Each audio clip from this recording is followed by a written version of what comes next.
Check your G-diffuser system. Hey everybody, and welcome to John Plays Games, where today, it's, well, more like tonight, it's pretty late, but I'm gonna start in on Star Fox Command. Now I'm not sure if this or Star Fox Assault is the least played Star Fox game, but one of them is. I'd say it's probably this one. Well, maybe not. I mean, the DS was an extremely good selling system, so even a bad selling game on that system might have done better than a bad selling game on the GameCube. Anyway, this is Star Fox Command. I'm going to switch to a screen so that you guys can see everything. Though for most of the game, because of the way this game works, I am going to be playing with the bottom screen on the touchpad.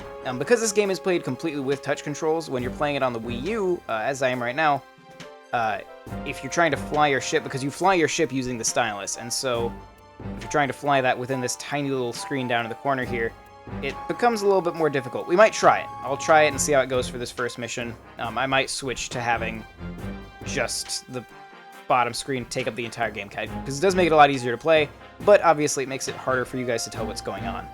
So, I'm going to go into single player.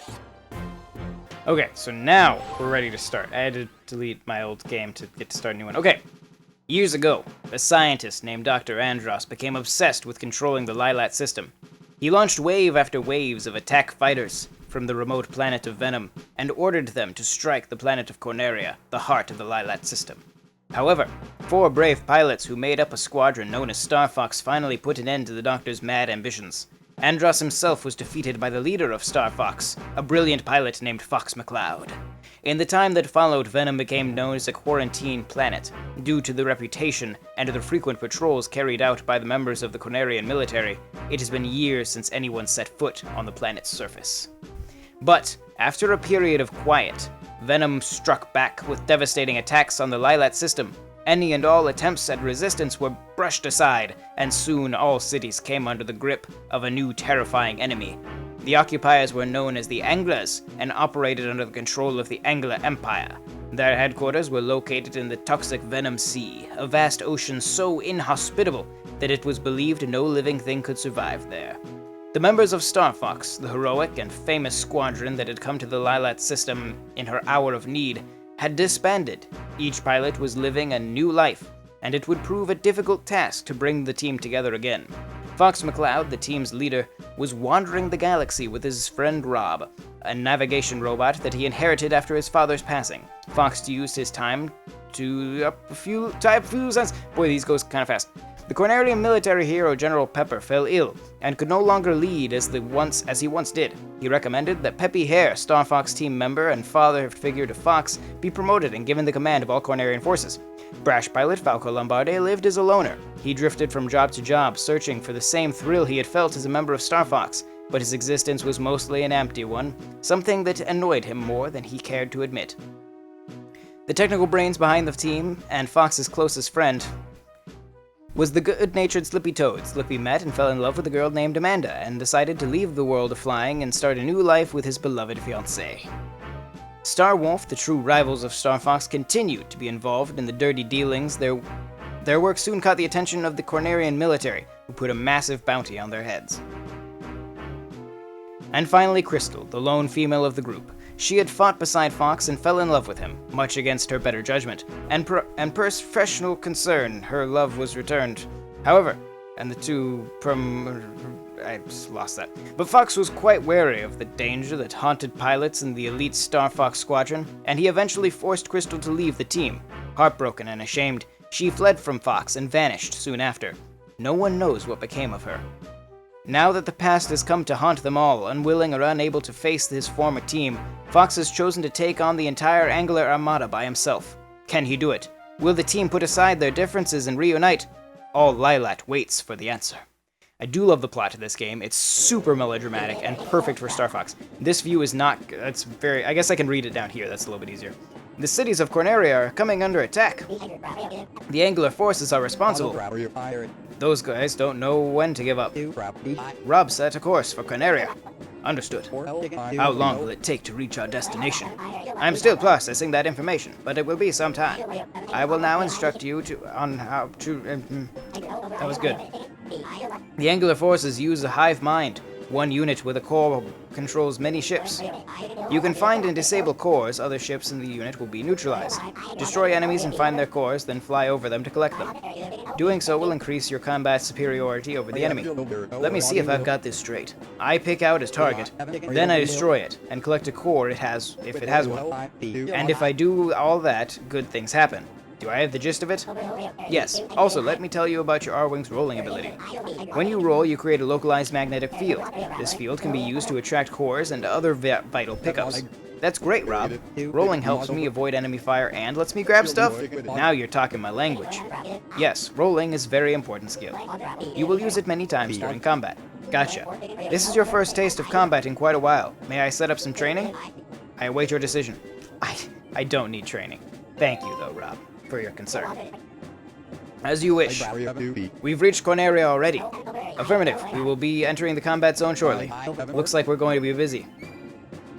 Okay. So, this game takes a lot of influence from Star Fox 2, the unreleased SNES game. As we're playing this, I'm not actually sure if I've done a Let's Play of that yet, and if you've seen it. But if you haven't, then just trust me, and if you have, then you'll see the similarities. We have entered into orbit around Corneria, awaiting your instructions. Oops, wrong button. What's the situation down there?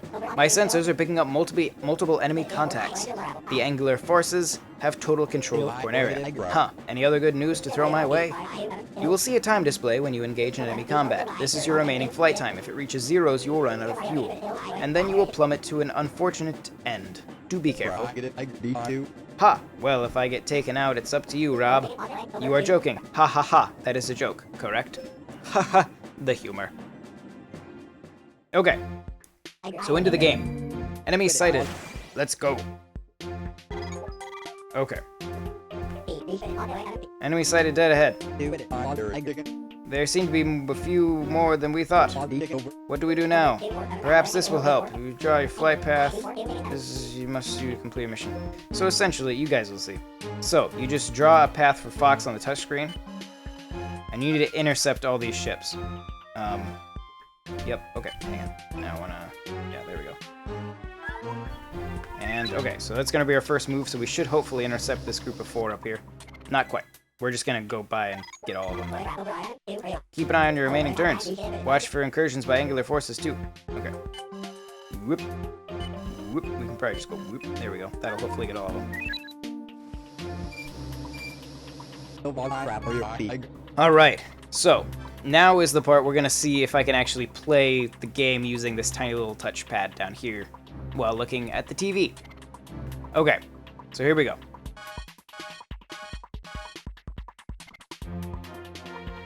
Yep. Go. There we go. Okay. So, once you actually get into combat, then it starts to play a little bit more like what you would expect a Star Fox game to play, but it is all range mode all the time. Okay, I think I can do this. We'll see. We'll see how this goes. So essentially, I just have certain targets in each round I need to shoot. This one's easy because there are no other enemies besides the guy I'm actually targeting. The hard part is keeping my stylus in this very small area to actually fly the ship. Oh, there he is. Which I keep falling off and then I stop turning. There we go.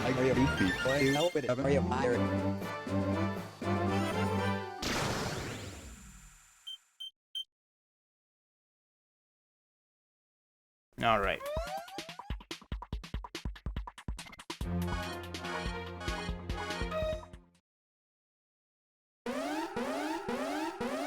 Okay, so those are the guys I gotta shoot this time. It shows me that there are 3 of them. Once again, in this first mission, they're pretty much the only thing on the map. Eventually, these maps get a lot more clustered with enemies that aren't the ones I actually have to shoot down. But I can sometimes get bonuses from shooting the other ones.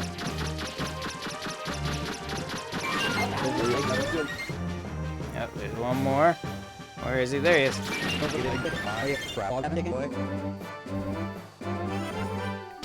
Alright. Done.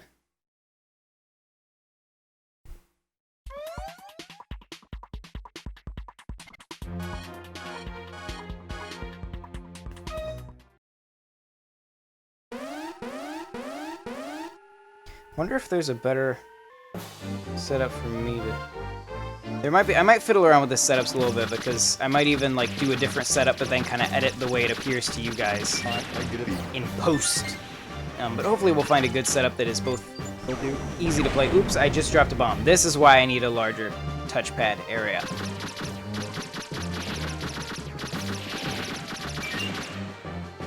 Get it.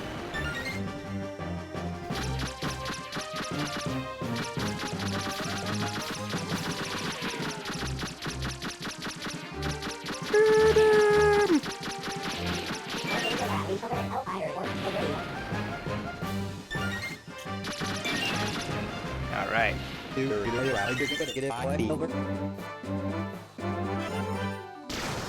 Alright. So there's those guys dealt with.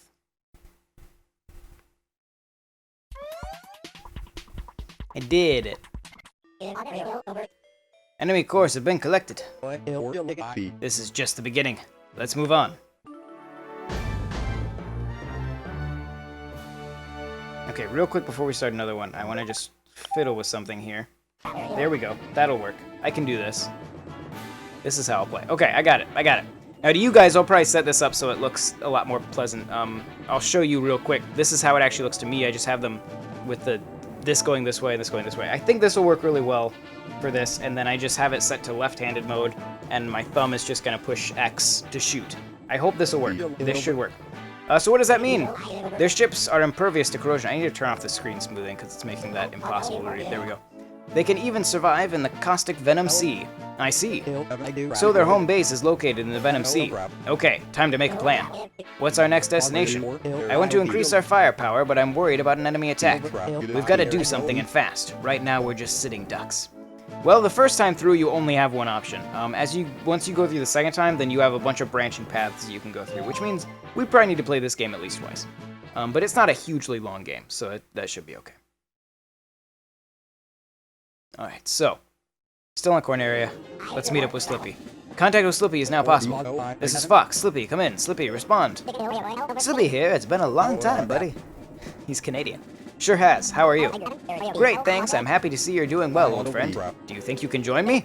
Of course. I'd really like your help fighting the Angler forces. Say no more. I'm on my way. Send me the data for the rendezvous. Rob, send Slippy the data he asked for. Sending data now. Riveting plot. I wish they had voice acting in this. It'd be very nice. Let's go. Okay. The whole Cornerian army has been overrun by Angler forces. It appears so. You can get a missile, perhaps I can lend you a hand. You can use your ship and pick up items on the map. Okay. So, let's see here.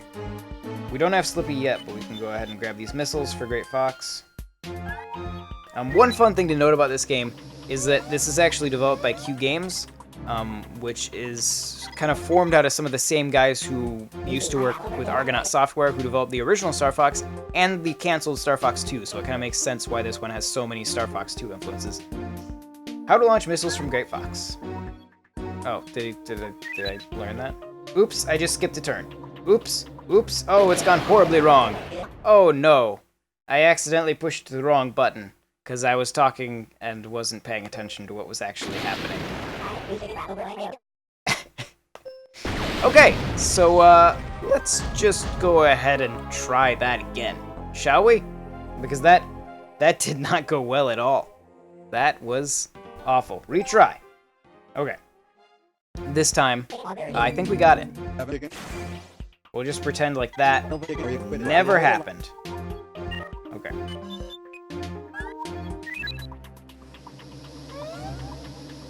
Okay, so now we can shoot them down with missiles from Great Fox once we pick them up. There we go. Shoot this guy down too. Okay, so now we'll grab these and swoop around like that.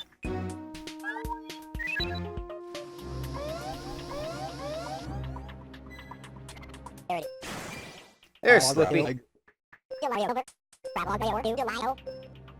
Okay. You only have 2 turns remaining. Shoot them down. Okay, so let's shoot down. We'll just go ahead and shoot down a couple of them. We'll let Slippy handle these last ones here. Fox, you can go get that ring. So one of the other interesting thing about like the different characters in this game, and like once you do go kind of through the second play and you have more branching paths, the different ships actually behave differently and have different abilities.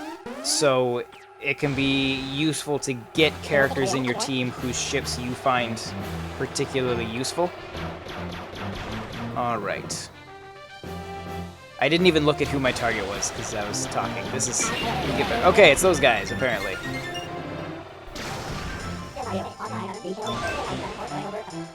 So yeah, this is one of those... I don't know how I feel about the DS games where everything had to be done through touch controls. The Zelda games on the DS had the same thing, and don't get me wrong, I think both Phantom Hourglass and Spirit Tracks are both fantastic games. And I really like this game too, but sometimes I feel like you don't actually gain anything from the way this controls. Like, I could control it I could actually control it better if you just let me use the stick. Then again, I guess when this actually, like, originally came out on the DS, you didn't have, it just had a D-pad, which wouldn't have been as precise. Like, you can do more fine movements with the touchscreen. I guess at the same time, the original Star Fox, or Star Fox 2 both had D-pads, and they play fine. So, I don't know. Alright. Slippy, thanks for the help back there. Hee hee hee, my timing was good, wasn't it? Alright. So, with that, I'm going to go ahead and end this sort of slapdash first episode where I switched up how I'm playing and just kind of failed a couple times. But yeah, we had to kind of get this all set up, and who's going to take time to do that beforehand? Not me. Anyway, subscribe to Nintendo World Report TV right here on YouTube, so you can watch me play through every Star Fox game as I eagerly await the release of Star Fox Zero, at which point I will also play through that. Check out NintendoWorldReport.com for lots of other great Nintendo coverage, and I will see you guys next time. Bye!